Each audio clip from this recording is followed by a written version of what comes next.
Meus irmãos, a primeira vez que eu vi um sermão sobre esse texto, o pastor, à época, pastor de grande renome, nacionalmente conhecido, ele trabalhou alguns aspectos desse texto e a sua ênfase maior foi em descrever e aplicar sentido e significados ao ato daqueles homens de descerem diante de Jesus um paralítico, estelhando a casa, quebrando o eirado, fazendo toda aquela engenharia a fim de que aquele homem pudesse ter acesso à presença de Jesus. E na minha mente de adolescente, aquela imagem se construiu e ficou gravada por muito tempo.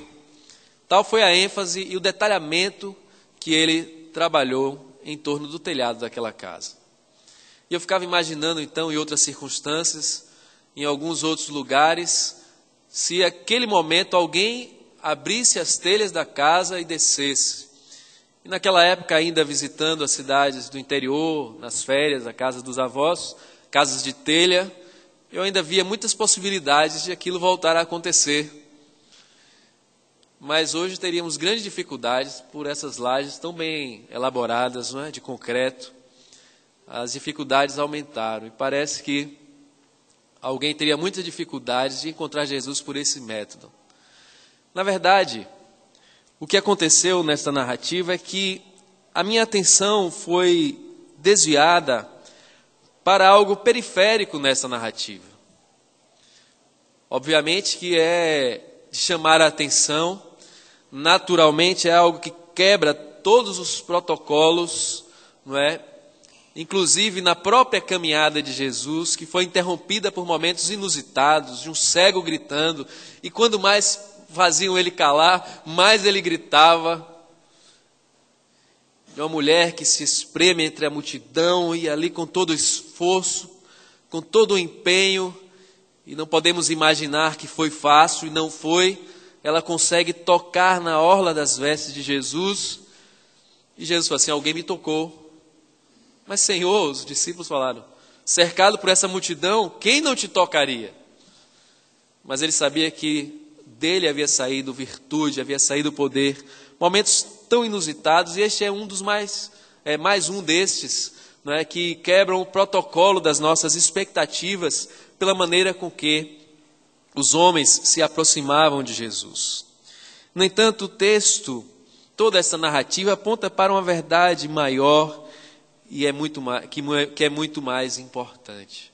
E que os nossos olhos não podem se desviar deste fato por nenhuma ou qualquer outra, por nenhuma coisa que nos roube o entendimento e a verdade e a necessidade de nos encontrarmos com essa declaração. Dois grupos são destacados aqui nesta narrativa. Jesus estava manifestando o seu poder maravilhosamente e as multidões afluíam para conhecê-lo e para presenciar os seus milagres, os seus sinais. E um grupo aqui que é relatado também se aproxima com o intuito de conhecer esse Jesus e o que ele estava fazendo. E logo no versículo 17 diz que ali onde Jesus estava achavam-se assentados fariseus e mestres da lei, vindo de todas as aldeias da Galileia, Judeia e de Jerusalém. Um grupo esforçado, devem ter chegado muito cedo, devem ter planejado e organizado, né, a sua estadia ali em Cafarnaum, com muito cuidado para saber exatamente onde Jesus estaria, para chegar a tempo de estar muito perto dele, estar de frente para o que este homem fazia e que as pessoas estavam noticiando. Um grupo que se esforçou bastante para verificar quem era este Jesus, quem era este homem que chamava a atenção das multidões. Este grupo também paga um preço para estar ali próximo a Jesus. Se empenha, se esforça, faz um sacrifício. Ao longo desses meses nós temos visto muitos sacrifícios feitos por várias motivações. Há algumas semanas, os postos de saúde ou centros autorizados do Estado estavam catalogando e recadastrando as famílias beneficiárias do Bolsa Família. Filas intermináveis, plantões nas madrugadas, pessoas com seus acampamentos ali para recadastrarem o seu benefício social. E muitos outros. Podemos imaginar muitas pessoas que estão pagando e se esforçando de forma muito empenhada para acompanhar os jogos da Copa do Mundo do Brasil, sacrificaram, fizeram conta de poupança, investiram, venderam, compraram, lutaram e brigaram pelos ingressos para estar ali naquele jogo. Muitos esforços, pessoas que acamparam. Quantos jovens, se acampam ao redor dos estádios para adquirir o ingresso daquele grupo musical ou daquela peça teatral, do grande evento, que vem finalmente à nossa capital, e as pessoas pagam o preço por isso. Tem uma motivação para isso. E aquele grupo parece se associar a estes, de ter chegado muito cedo e acompanhar os passos de Jesus para ficar muito próximo. E nós podemos inferir isto porque um outro grupo também vai chegar e vai tentar estar mais próximos de Jesus, e eles são impedidos por uma grande multidão que cercava Jesus, e Jesus ensinava dentro de uma casa. Então, obviamente, aqueles mestres e fariseus chegaram antes, se empenharam para chegar cedo. O outro grupo, como eu citei agora nesse instante, é um grupo que também paga um preço, faz um esforço tremendo. Primeiro que eles têm o trabalho de trazer um paralítico. E se esses homens o conduziram até a presença de Jesus, nós também podemos inferir tranquilamente as impossibilidades de locomoção daquele paralítico. As dificuldades que ele teria para ir por si mesmo até a presença de Jesus. Dificuldades naturais e óbvias. Mas também as dificuldades do acesso à presença de Jesus. Onde este homem passava, multidões corriam atrás dele e se enfileiravam e se amontoavam para ver o que Jesus fazia, para pedir a Jesus alguma coisa. Seria necessário um grande esforço, e aquele segundo grupo assim o fez. Foram pegar o paralítico, foram carregar o paralítico, levaram-no até a presença de Jesus e, de repente, foram impedidos de chegar à presença de Jesus. Muita gente, não havia um lugar, mas eles não desistiram, se empenharam ainda mais e, subindo ao eirado, desceram o leito por entre os ladrilhos daquela casa para o meio de onde Jesus ensinava e colocaram aquele paralítico diante de Jesus. Pagaram um preço também, sem saber necessariamente o que ali aconteceria. Poderiam receber uma dura reprovação de alguém que já se apresentava diante das pessoas como um rabi, como um mestre, como uma autoridade de quem as pessoas deviam todo respeito. Poderiam ser reprovados ali diante de todos, o que normalmente não somente entristece uma criança quando ela é disciplinada na frente dos coleguinhas, né? Nós adultos temos muita dificuldade em sermos repreendidos publicamente. Como dói nós sermos chamados à atenção na frente de outros. Ficamos desconcertados. E parece que vem uma injeção de raiva e de ódio que injeta no coração automaticamente, e nem sempre conseguimos conter, porque a vergonha é muito grande. A despeito das nossas motivações. Isso poderia acontecer ali, mas aqueles homens não estavam preocupados com os riscos que correriam. Eles se empenhavam em deixar Jesus, em deixar o paralítico diante de Jesus, porque havia uma razão maior para eles pagarem esse preço. Dois grupos, duas motivações, esforços, empenhos ministrados a fim de estar perto de Jesus.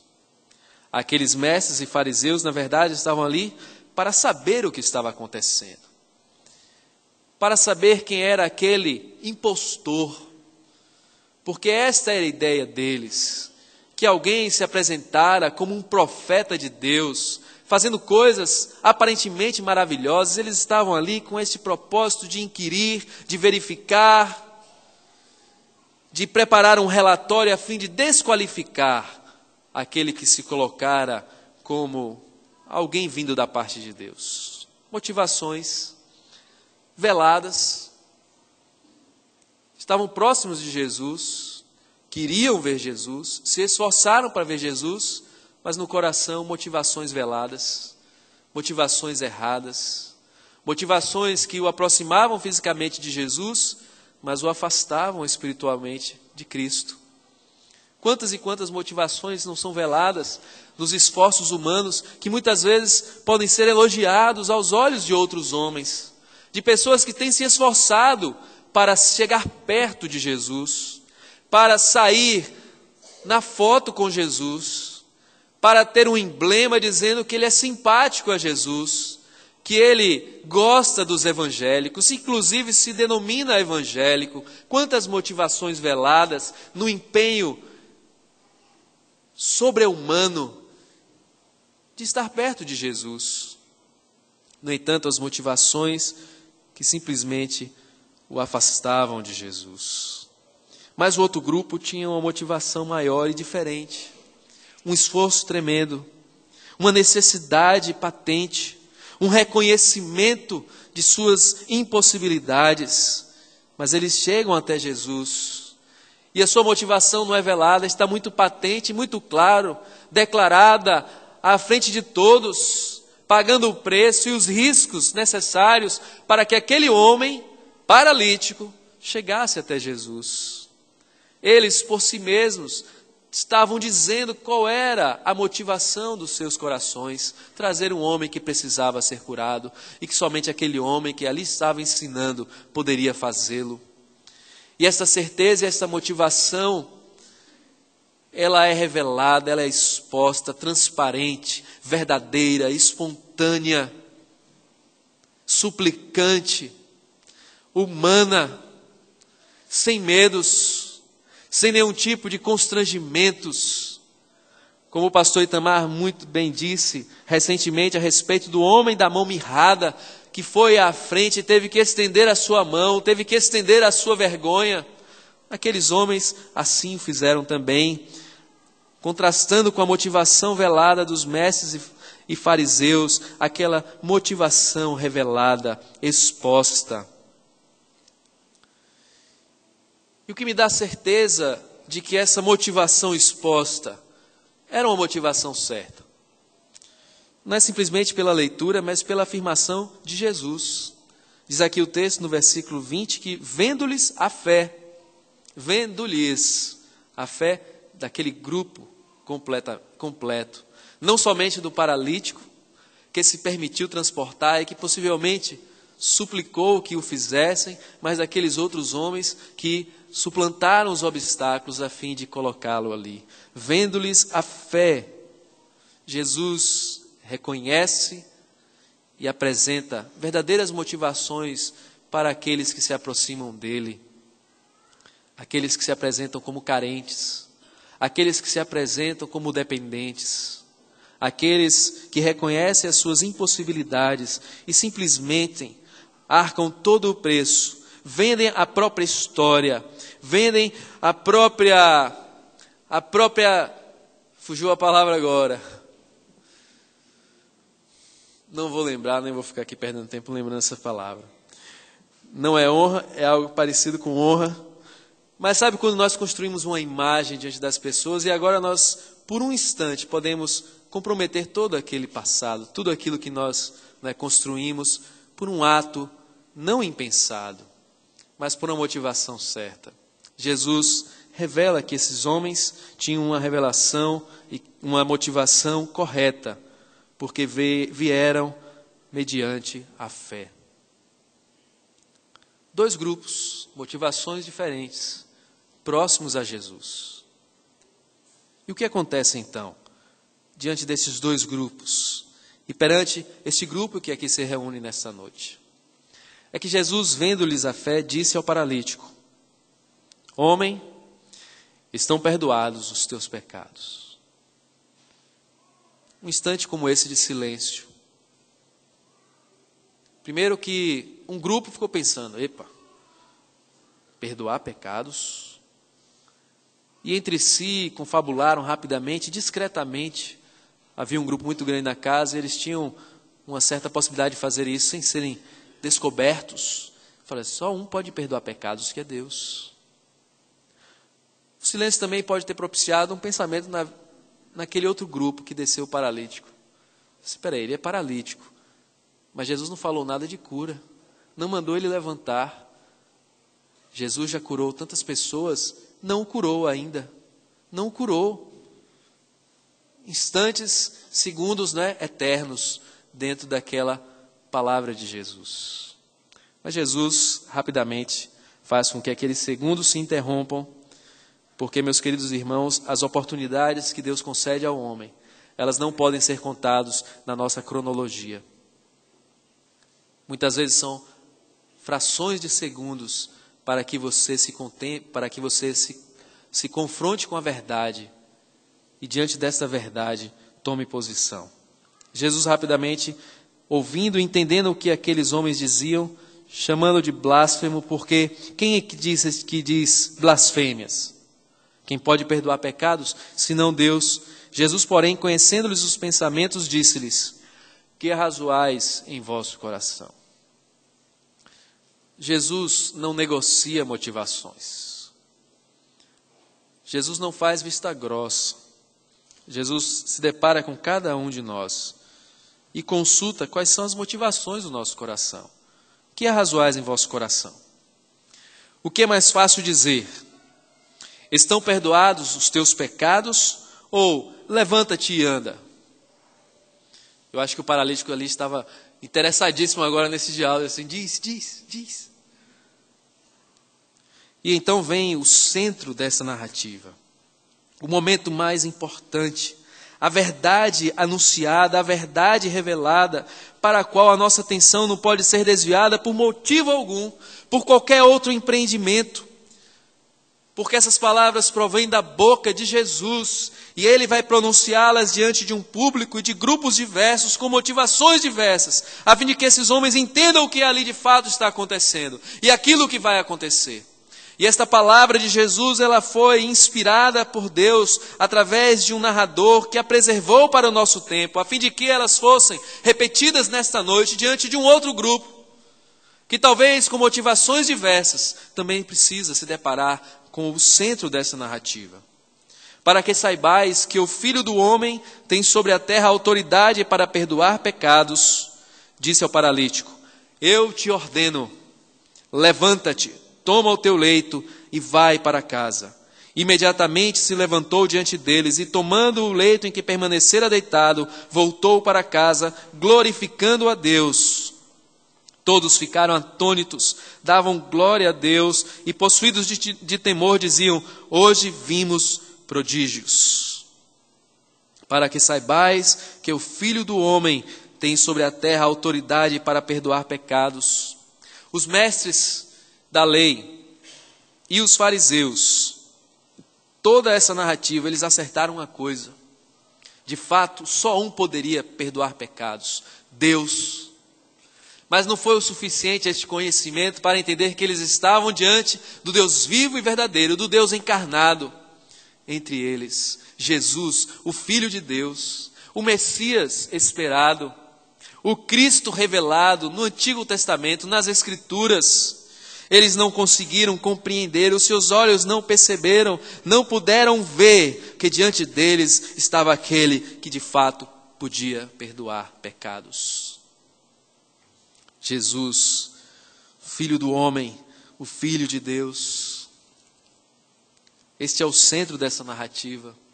É para esta declaração, esta revelação que os nossos olhos devem se voltar. Jesus é o Filho de Deus que perdoa pecados. Ele perdoa pecados porque existem pecadores. Ele perdoa pecados porque os pecadores não podem pagar o preço da sua própria culpa. O salário do pecado é a morte. E não há esforço humano, não há empenho, não há religiosidade, não há qualquer empreendimento que resulte da construção humana capaz de pagar este preço. Não houve, não há e não haverá. O pecador está condenado, justamente condenado à sua transgressão. O Filho do Homem pode perdoar pecados, pode salvar a vida dos pecadores. E ali estava Jesus, o Filho do homem, o Filho de Deus, verdadeiro homem, verdadeiro Deus, que pode perdoar pecados. Simples. Palavras que são somadas a um ato e um gesto muito claro, muito direto e objetivo. Ora, só um pode perdoar pecados, que é Deus. Mas para que vocês saibam que o Filho do homem tem autoridade na terra para perdoar pecados, levanta-te, toma o teu leito e anda. Muito simples, não é? Porque o Evangelho de Cristo é assim simples. É uma verdade profunda, mas simples, apresentada com simplicidade, com objetividade, de forma muito transparente, muito clara, simples assim. Mas não porque é simples, ela deixa de ser profunda. Não porque é simples, ela deixa de inquirir os mais profundos debates teológicos também. No Evangelho de João, um dos mestres, um dos homens da autoridade de Israel foi procurar Jesus à noite. E ele disse: olha, sabemos que é mestre vindo da parte de Deus. Nicodemos era um fariseu, um dos principais dos judeus. Um homem versado nas Escrituras, preparado e habilitado para não somente interpretar, mas ensinar as Escrituras. E ele diz: sabemos que és mestre, vindo da parte de Deus, porque ninguém pode fazer estes sinais que tu fazes, se Deus não estiver com ele. Ali dá início um diálogo profundamente teológico entre um mestre da lei e um mestre vindo da parte de Deus. Um reconhecimento por meio de quê? Dos sinais executados. E naquela casa Jesus executa um sinal a fim de provar que de fato ele é o Filho de Deus, o Deus enviado para salvar o seu povo. E nesse debate teológico, nós nos deparamos com um dos textos mais conhecidos das Escrituras. E que é talvez o versículo emblema da evangelização, da pessoa que chega hoje convertida ao Senhor e que senta em nossos bancos para aprender alguma coisa desta verdade que agora ele se aproximou e alguém diz assim: olha, um dos primeiros atos daquele que foi salvo por Jesus é falar de Jesus. Aprenda um versículo, decore-o, porque ele resume em essência a mensagem do Evangelho. E desde muito cedo nós aprendemos a proclamar esse versículo, mas ele é resultado de um profundo debate teológico. E mais uma vez as verdades de Jesus são colocadas de forma clara e simples. Porque Deus amou o mundo de tal maneira, Nicodemos, que deu o seu Filho unigênito para que todo o que nele crê não pereça, mas tenha a vida eterna. Porquanto Deus enviou o seu Filho ao mundo, não para que julgasse o mundo, mas para que o mundo fosse salvo por ele. Jesus estava falando de salvação, de perdão, novo nascimento. E ali naquela casa onde aquele paralítico foi descido pelos seus companheiros, Jesus perdoou os seus pecados, porque ele é o único que pode fazer isto. Ele é o Filho de Deus. Nós não podemos deixar que nada mais tire a nossa atenção deste fato de que Jesus veio para salvar os pecadores. Jesus veio para perdoar os pecados daqueles que se aproximam dele por meio da fé. Como eu disse no início, uma das primeiras vezes que eu ouvi esse sermão, o pregador se baseou muito nos detalhamentos da forma como aquele paralítico chegou, fez algumas aplicações a respeito, das figuras do telhado, das coisas, dos objetos, e foi enriquecendo a sua narrativa com muitos detalhes.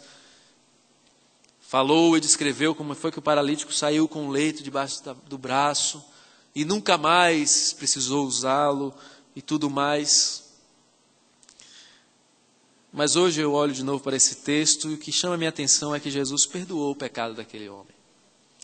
aquele homem foi redimido, aquele homem foi restaurado, aquele homem foi reconciliado com Deus, aquele homem recebeu de Jesus a salvação eterna.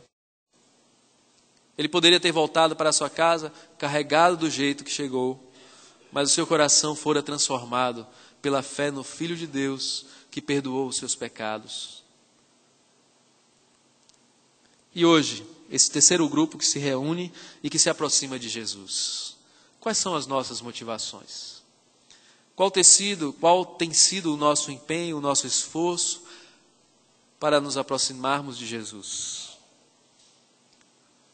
De certa maneira, Jesus, como naquela época, está muito popular.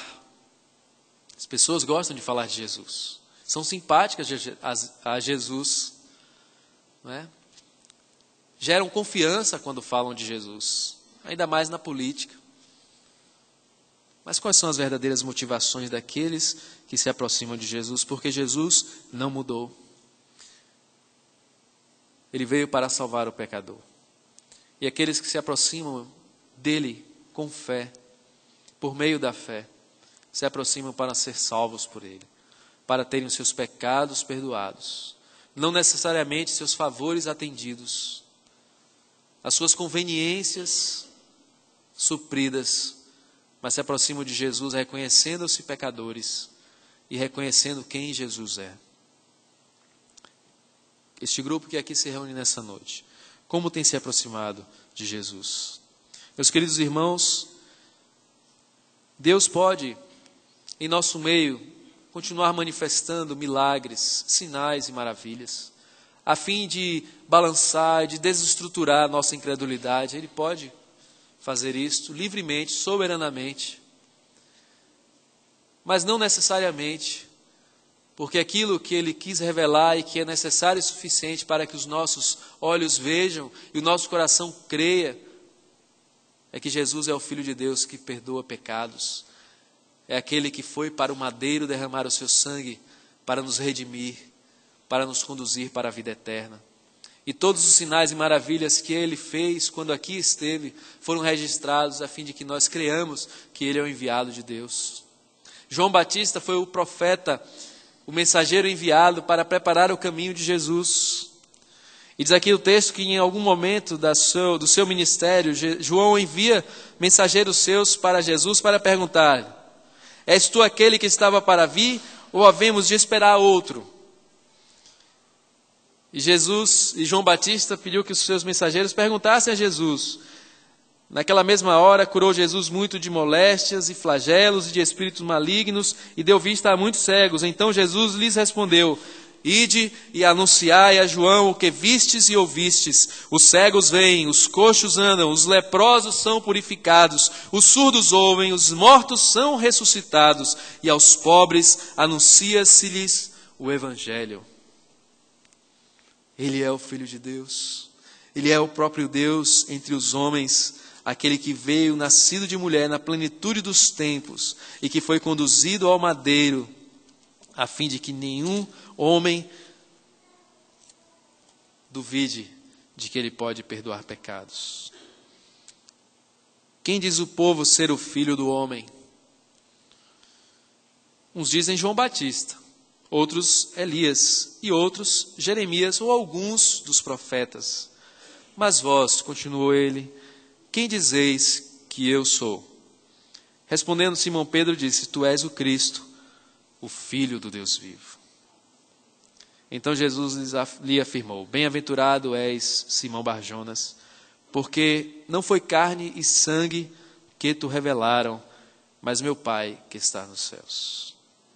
O Pai que está nos céus revelou aos homens quem é o Filho do homem. Aquele que pode dizer para um paralítico: levanta, toma o teu leito e anda.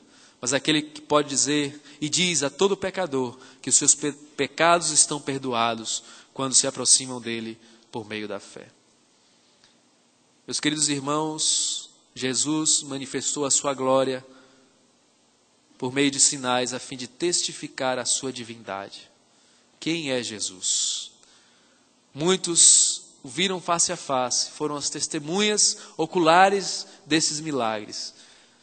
de um tempo que nós não alcançaremos. Ficou no passado, mas essas verdades foram reveladas e preservadas na sua palavra, inspirada pelo Espírito Santo de Deus, a fim de que hoje, nesta noite, 20 de junho de 2010, na Igreja Presbiteriana da Bahia, diante de um grupo que se reúne por motivações diversas, mas diante de Jesus, ouçam da sua boca esta mesma verdade, para que saibais que o Filho do Homem tem poder para perdoar pecados. Creia neste Cristo, no verdadeiro Filho de Deus. Confesse a Ele o seu pecado, arrependa-se e aproxime-se dele por meio da fé. Amém.